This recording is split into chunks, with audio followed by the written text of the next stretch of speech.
Hi, my name is Rick Bacon. I'm Chief Executive of Aquametrology Systems.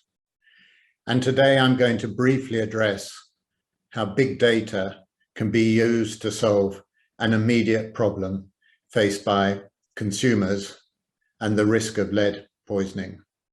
That poisoning comes from the corrosion of lead service lines and the plumbing and fixtures in the buildings in which they live.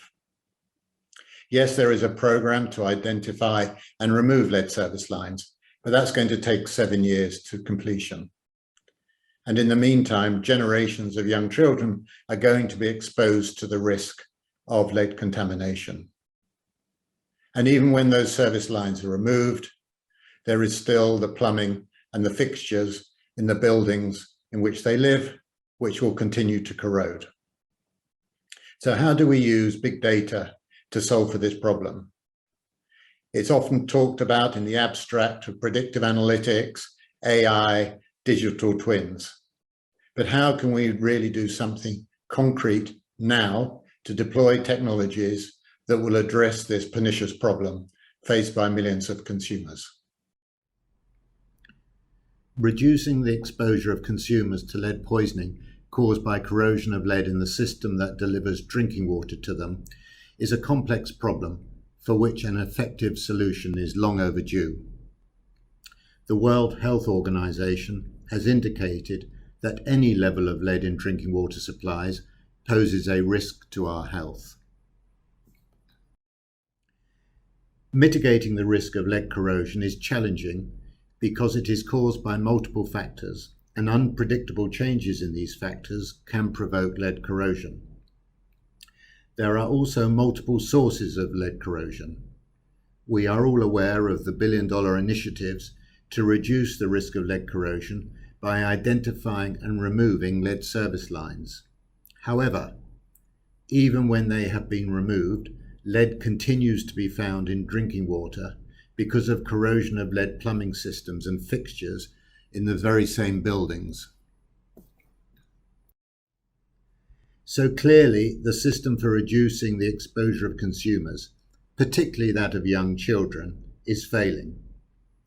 Indeed, that exposure is most often detected during children's blood testing programs, and that is always traced back to the water supply in the home, school, or daycare.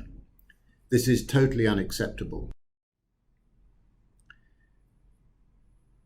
This is the proof that current monitoring systems are failing to detect the presence of lead corrosion in a timely manner, and the current treatment technology is failing.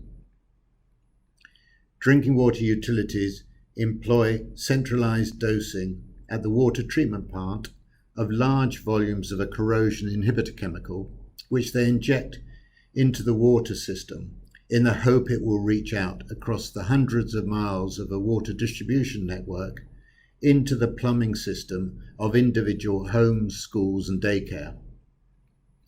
But they have absolutely no visibility of whether they have injected too little or too much, and whether it has arrived at the point of need. Moreover, that chemical is highly problematic for the environment, and change is urgently needed.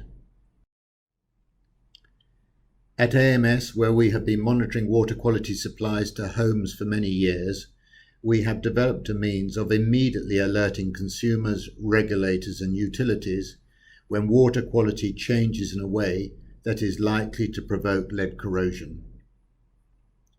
This is so rapid that consumers, regulators, and utilities can be alarmed before they are exposed to that risk and take evasive action until our monitors give the all clear.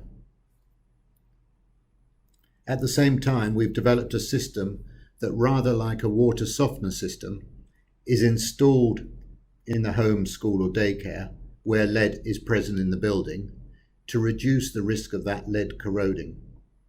This system is cost-effective, easy to deploy, and replaces the traditional approach of bulk chemical injection that have been proven time and time again to be ineffective and environmentally problematic.